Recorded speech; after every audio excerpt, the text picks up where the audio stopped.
रिया चक्रवर्ती को लेकर एक और सनसनीखेज खुलासा। सुशांत की 3 में से 2 कंपनियों में डायरेक्टर थी रिया। भाई शौविक को बनवाया था डायरेक्टर। पिता के पते पर रजिस्टर करवाई थी कंपनियां। सुशांत के 3 बैंक खातों से इन कंपनियों में हुआ पैसे का ट्रांजैक्शन।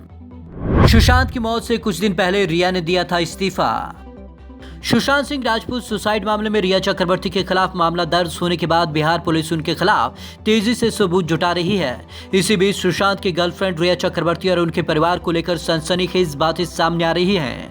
कहा जा रहा है कि अभिनेता सुशांत सिंह राजपूत के कोटक महिंद्रा, HDFC और एक्सिस बैंक के खातों से रिया की company Vividrage Rhealityx private limited में 3 ट्रांजैक्शन हुए हैं, इसलिए डिप्रेस्ड होने लगे थे सुशांत।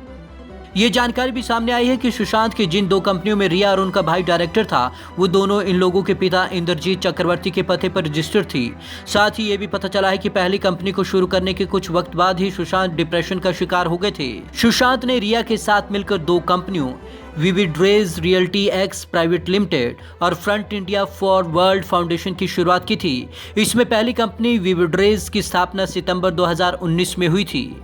रिया ने बनवाया था भाई को डायरेक्टर। रिपोर्ट्स के मुताबिक उस वक्त रिया ने न केवल अपने भाई शौविक चक्रवर्ती को कंपनी का डायरेक्टर बनाने के लिए सुशांत को मना लिया, बल्कि कंपनी के नाम में अपना नाम शामिल कराने के लिए रियलिटी की स्पेलिंग को भी रियलिटी कर दिया था। अवसाद के बीच शौविक के साथ शुरू की नई कंपनी। रिया के साथ कंपनी शुरू करने के कुछ महीनों बाद ही सुशांत अवसाद का शिकार होने लगे, जिसका ट्रीटमेंट वे अलग अलग डॉक्टरों से करा रहे थे।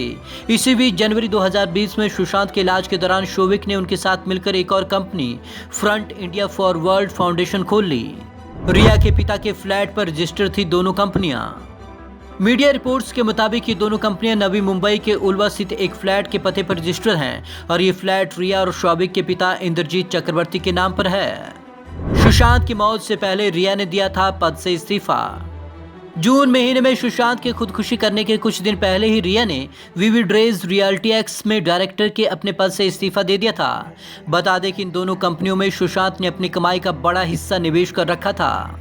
सुशांत के पिता ने रिया पर लगाया हेराफेरी का आरोप। सुशांत के पिता ने रिया पर अन्य आरोपों के अलावा पैसे को हड़पने का आरोप भी लगाया। पुलिस को दिए गए बयान में उन्होंने बताया कि अपने बेटे के एक बैंक खाते के स्टेटमेंट से उन्हें पता चला कि पिछले 1 साल में इस खाते से करीब 15 करोड़ रुपए निकाल लिए गए। जिन जगहों पर पैसा ट्रांसफर हुआ उनके बेटे से उनका कोई लेना देना नहीं था। उनके बेटे के सभी खातों की जाँच की जाए कि इन बैंक खातों और क्रेडिट कार्ड में कितना पैसा रिया ने अपने परिजनों एवं सहयोगियों के साथ मिलकर धोखेबाजी एवं षड्यंत्र से ठगा है, इसकी जाँच भी होनी चाहिए। रिया की कंपनी में हुई छोटी छोटी ट्रांजैक्शन। बिहार पुलिस इस पहलू पर भी तफ्तीश कर रही है कि क्या सुशांत के पिता ने उनके बैंक खाते से जिन 15 करोड़ की हेराफेरी का आरोप लगाया, कहीं वह इन्हीं कंपनी के जरिए तो रिया के भाई तक तो नहीं पहुंचा। कंपनियों ने क्या काम किया? क्या पैसे ठगने के लिए ही कंपनियां बनाई गई थी? सुशांत के खाते से इन कंपनियों में काफी छोटे छोटे रुपयों के ट्रांजैक्शन भी मिले हैं। Bureau report, Punjab Kesari TV, Chandigarh.